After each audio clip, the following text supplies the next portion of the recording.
Good morning. Welcome. Anybody from Dubai? No? We're all visitors here? All right. So my name is FEYZA DOYRAN. Thank you very much for the introduction. All right. So I'm from Turkey, Istanbul Kültür University. I'm also a visitor here, like you. So I will be talking about how much time? When should I? I almost used 10 minutes. Okay. So it's a huge topic anyway.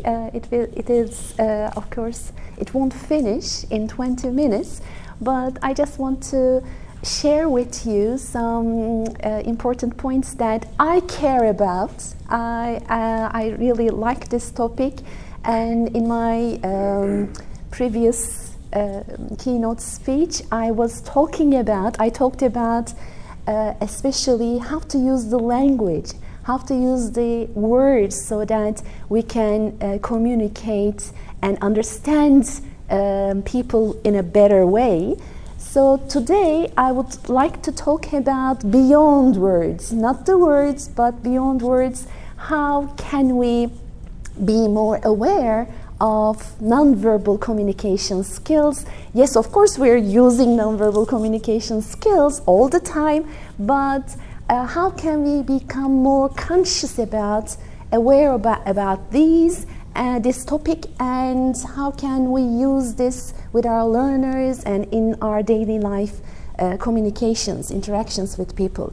Anybody who attended Istanbul conference here? You were there in February? Okay, all right. So let me start with this beyond words issue. Of course, as I said before, we need to be more aware of the signs going on around us, and we need to be more conscious about the body language and the communication skills, especially gestures, etc. It's not an easy thing to understand each other. We have an internal, response to all these kinds of external behavior. We just go through a process in which our thoughts, feelings, and expectations play a very important role, so that we filter the messages that come from the outside world. So in these filters, after these filters, we distort some information, we delete or we generalize certain information, and then according to that internal feelings, we give a response, and the other person takes the message and does the same thing and gives response, and it's not easy to really understand other people. And of course, we cannot separate verbal and nonverbal communication. It's whole, and we cannot separate. But this person, in Texas, I attended his courses, and I was privileged to audit his courses, and he's marked up one of the leading persons in nonverbal communication. And he also had another course called Lying and Deception. Lying and deception, so how you can understand people lying or deceiving from lots of clues. Nonverbal is the biggest part of that issue. Now, body language and eye movements and gestures and lots of things. It was a very interesting course as well. Okay, so do you ever find yourself saying these? But I didn't mean that. You got me wrong. That's not what I meant. Kind of things. Anybody who experienced such a thing? In the classroom. In the classroom, not in normal life? Okay. That I didn't mean this. Yes, sure.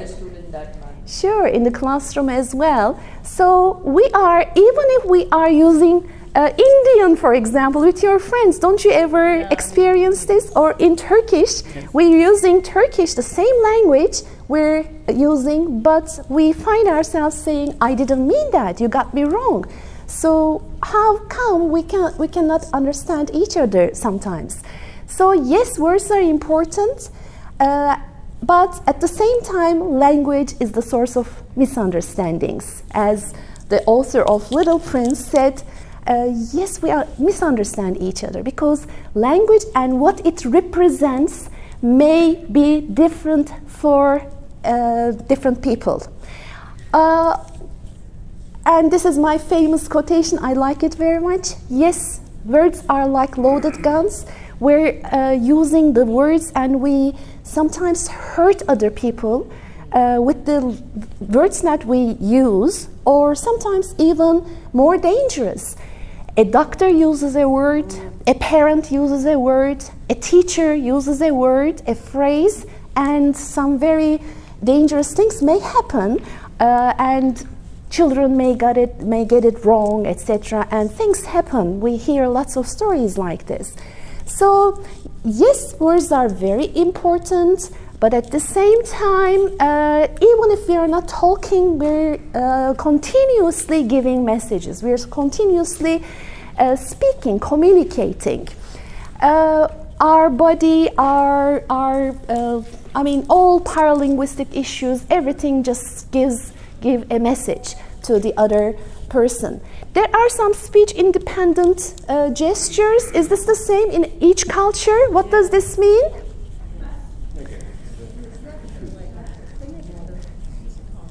What is this?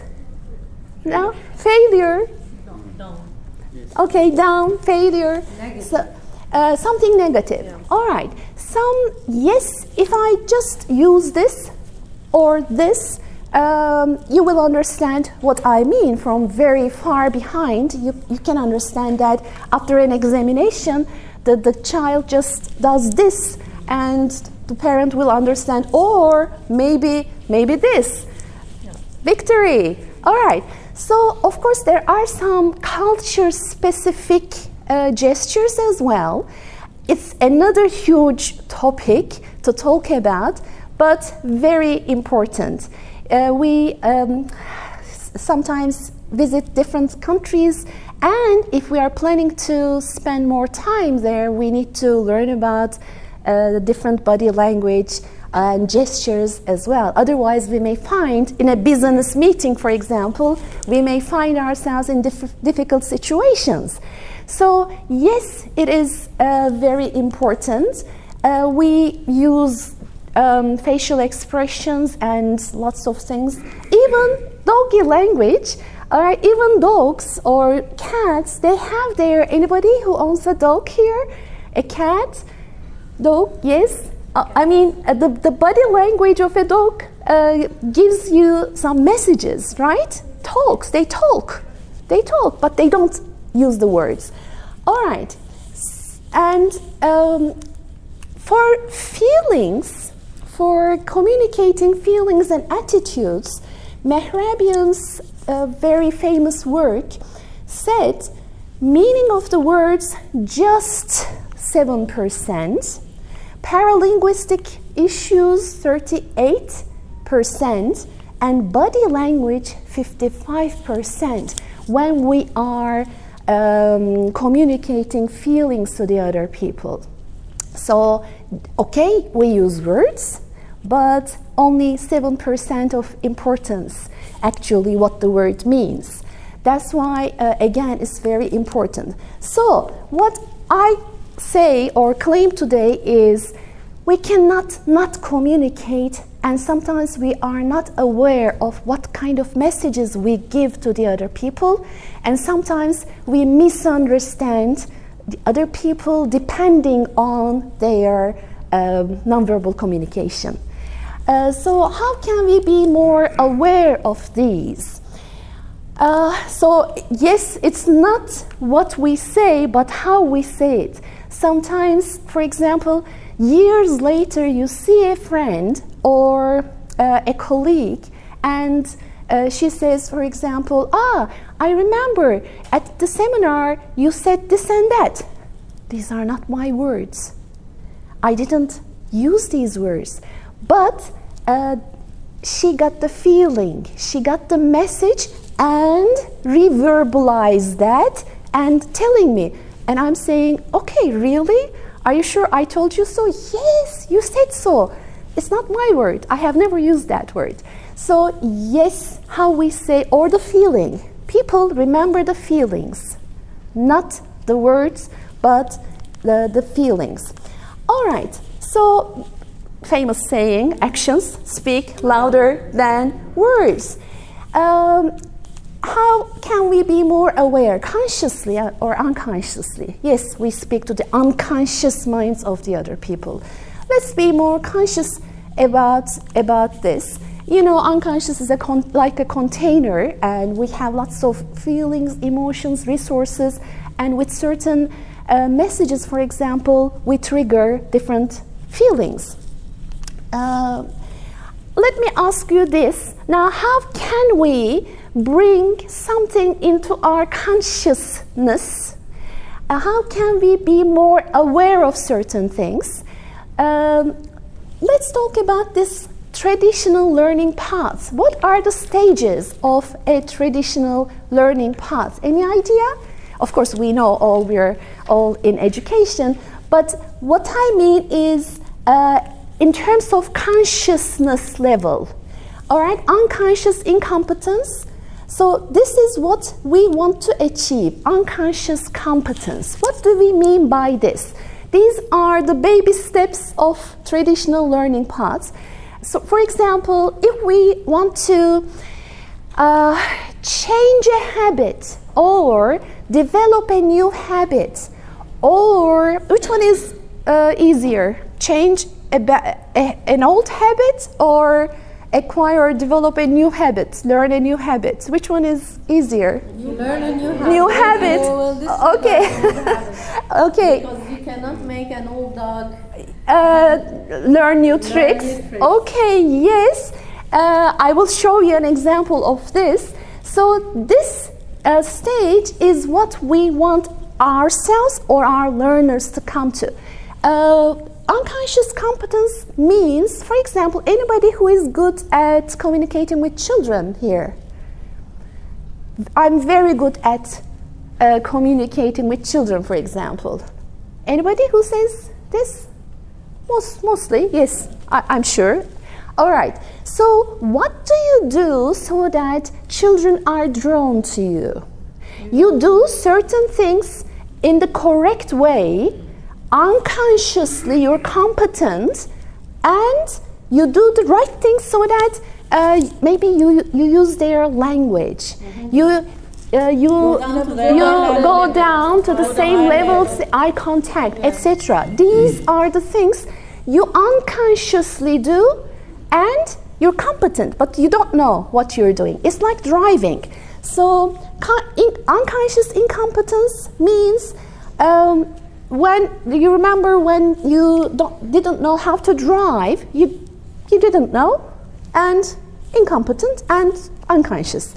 When you start, or a child, a kid learning maths, for example, doesn't know how to add, multiply, and not conscious. Conscious incompetence is when we know, for example, how to drive. Or I know what to use with children, I know, but I still cannot use it. Or a child knows what maths is, but still cannot calculate, multiply, add up things. Conscious competence is the third stage. Now I know what I'm doing. I'm driving, but I'm consciously driving. I'm doing the right things, and I cannot communicate, talk with a friend in the car because I'm concentrating on driving. Or the kid using addition, etc., but consciously doing that. But what we want is unconscious competence.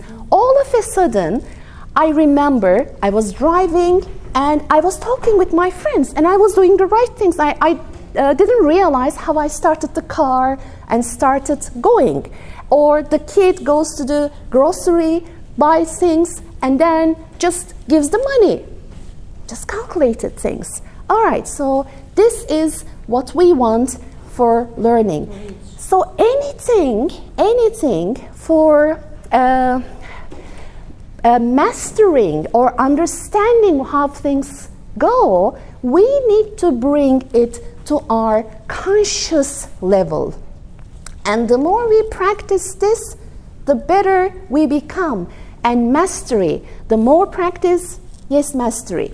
But let me just give you an example with this and see what I mean. Now, could you please fold your arms like this? Please, fold your arms like this. All right, now just be aware which hand is looking upwards. This one is inside, one is upwards. Which hand is upwards? Right. Right? Everybody? Left? Okay. Now let's say, all right, I'm of course using this symbolically. Let's say, oh, it's a bad habit. I have to change it. I have to learn a new habit. It's not good for me. Do the other way around, please. Quick, do the other way around. This is the correct way. And as your teacher, I want you to do this. Okay? So this is the correct thing. From today onwards, you will do your homework every day. Or you will exercise every day. This is the correct way. How does it feel? Weird, not comfortable. Because we're learning a new habit. All right? And I saw that you were struggling. Okay, do it again, please. Sit like this, the other way around. The other way around, please do it. No, don't torture us. Okay, so how do we teach this? Now, there is never a going back of this stage. Now we are conscious about this. Were you conscious about this before? No. No, but you were unconsciously doing this. All right? Now we're conscious and we know that there's a better way. How do we teach ourselves or other people how to do the better way?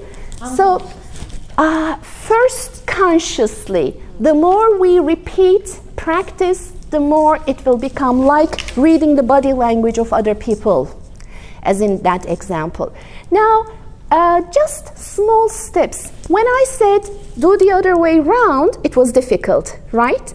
But as teachers, educators, what do? We take small steps, Kaizen steps. All right, now everybody, follow me. All right, yes, stretch your arms. Now, right hand on the left elbow, the other inside. Right hand on the left elbow, the other inside. Right hand on the other elbow. Okay, now is that easy for the ones who were, okay. Yes. Okay, that was easy. Now you know you're not like this. Okay, the other one now. Left hand, right elbow, the other inside. Left hand, right other inside. Left hand, right elbow, other inside. How does it feel? Easier. Easier, okay, because we're just chunking things down now, small steps. So the more you practice in seminars, I use this. Now it's kind of not weird for me to do this because I have been repeating this. So it's like this when we are talking about conscious competence. So instead of, let's go back to our topic, instead of mind reading, we need to have sensory acuity. And how can we have sensory acuity? Being more aware of the signs. Instead of judging people, trying to understand not to see the tip of the iceberg, but people are more than the iceberg, right? There are lots of things. The body language, some people who are experts in body language, for example, they just show some pictures like people doing this, and they say that person is closed to communication, doesn't want to communicate. No, maybe I have stomachache.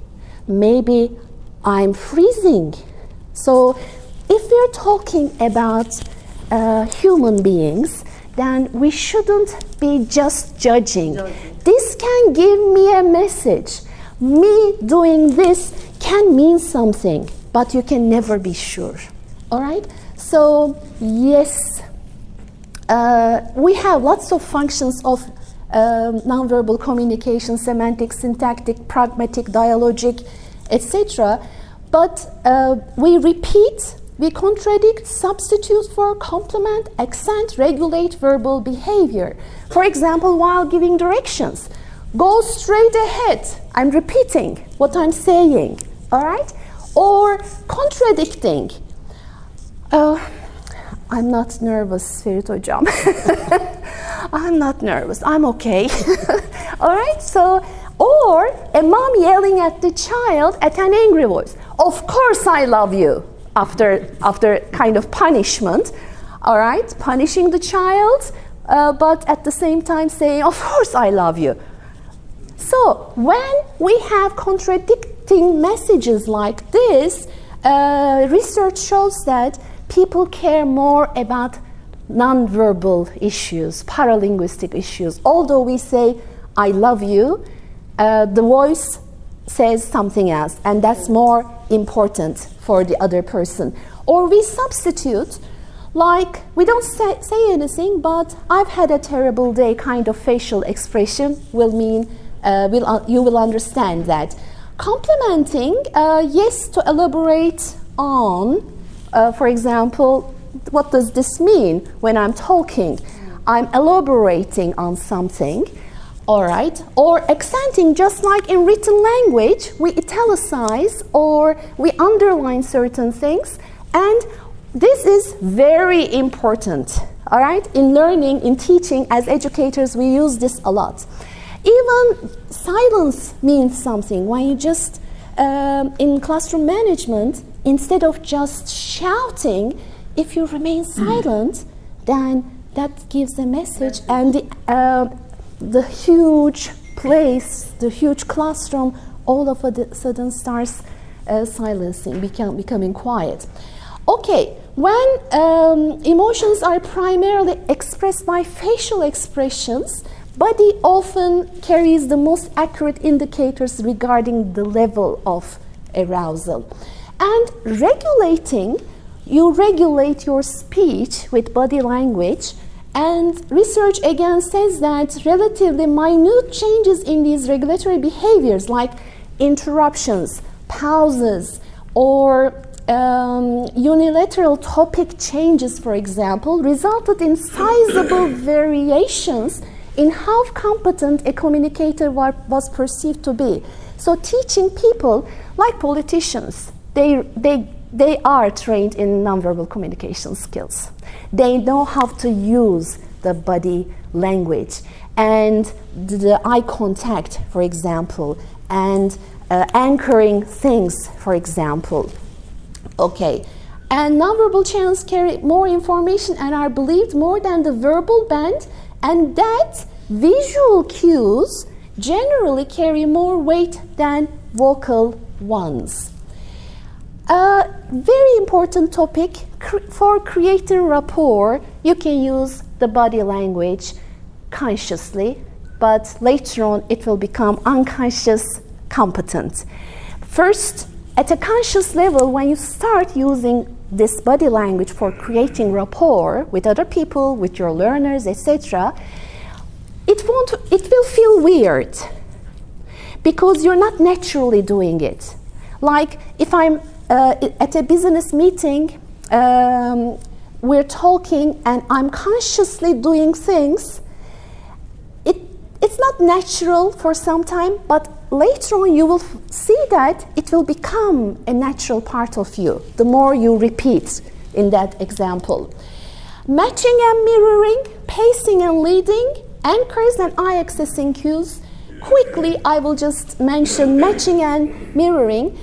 You see some people in communication, you see that they are matching their body language. They sit in the same position. They just I see some people smoking. They do the same thing, or they are mirroring or matching each other, but they're in deep conversation.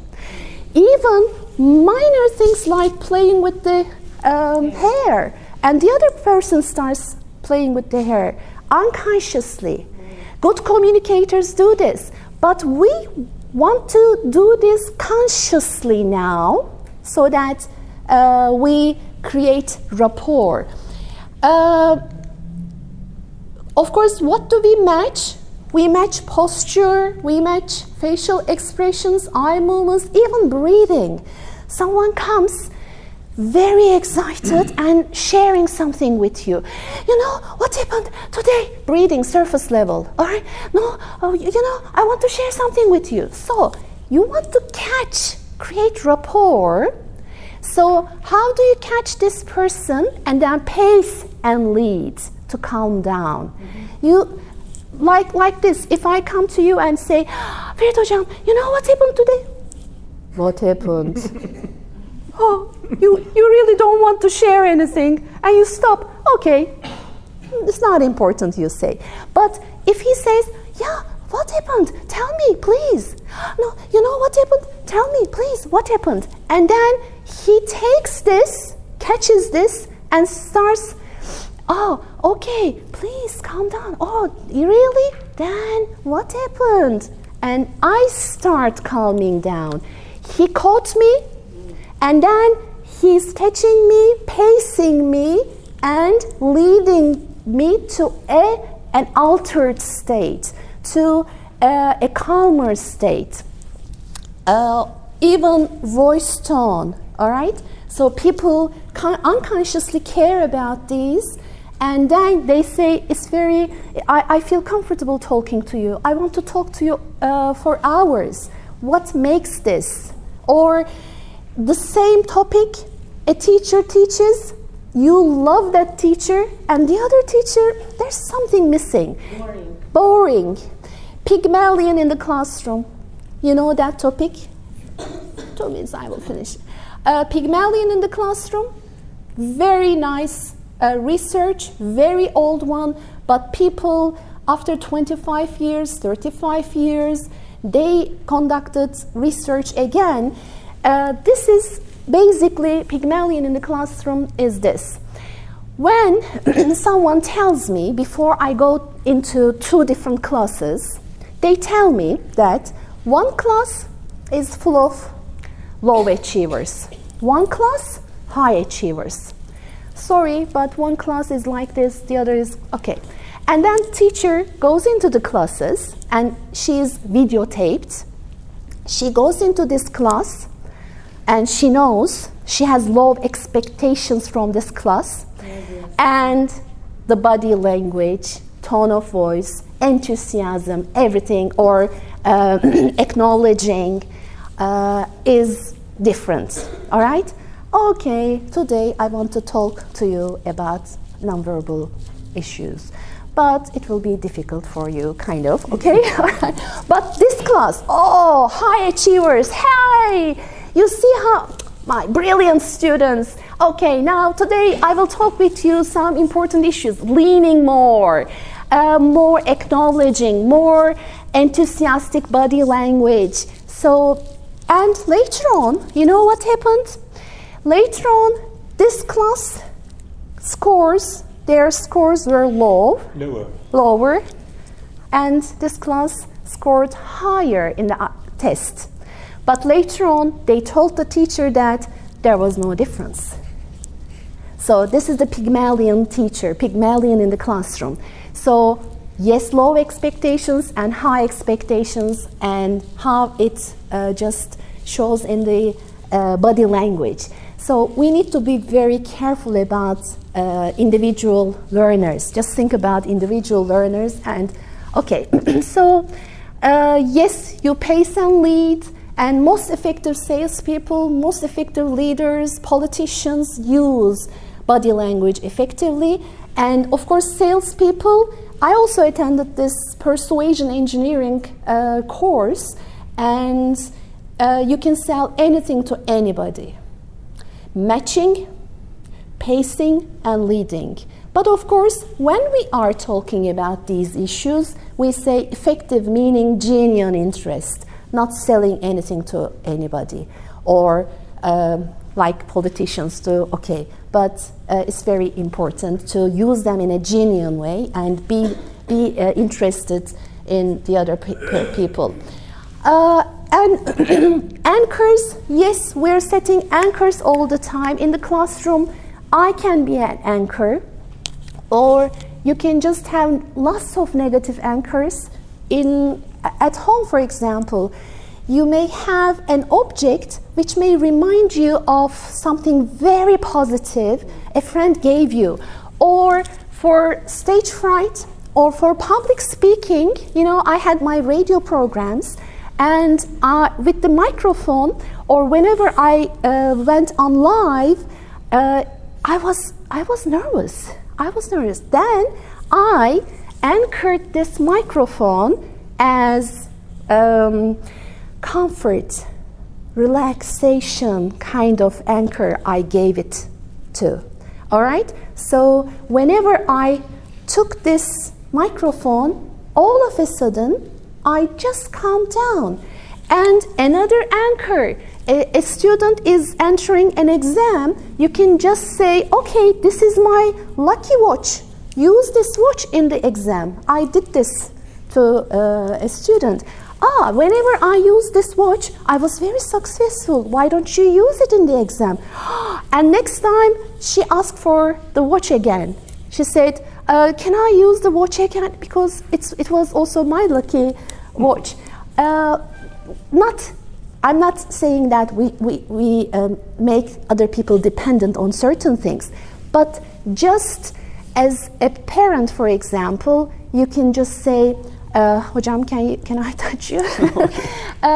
Okay, well done. I'm proud of you. You're telling to your daughter, for example.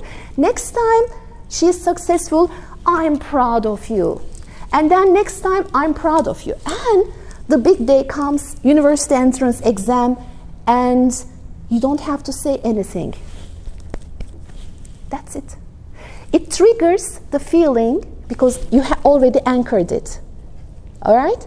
If I touch my ring, it means, oh, okay, good, something positive.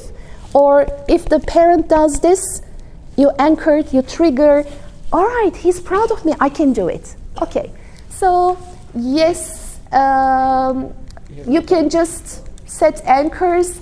And one more thing, and finished, eye accessing cues. Be careful about people using their eye movements. If you are picturing something, what did you eat last night? Let me think. So visually, you remember things. People say that when you look upwards right, you're constructing visual images. So maybe a person is lying. But I don't agree with this. It may give you a clue, but not that certain.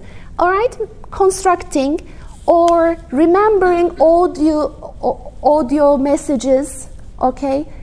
Can you read your name from backwards?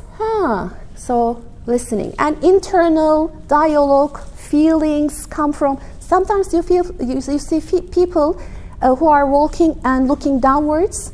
They are in contact with their feelings. So how can you use this? A kid in the class about to cry because he's not successful, you can just alter the state by saying, can you look upwards, please? So you alter the state. By just looking upwards, you just move from internal dialogue, the feelings, to, so eyes give lots of clues. Okay.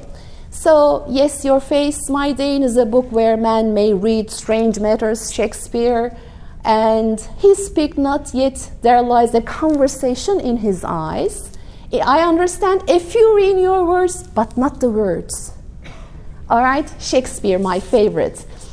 But, of course, nothing in nature is isolated. Nothing is without connection to the whole. Let's just see people as a whole and be more careful about reading their body language or words, and let's not judge them. Let's try to understand more, and body language gives us a huge amount of message. So let's see the black words and the white words as a whole. Thank you very much. Thank you very much. Thank you.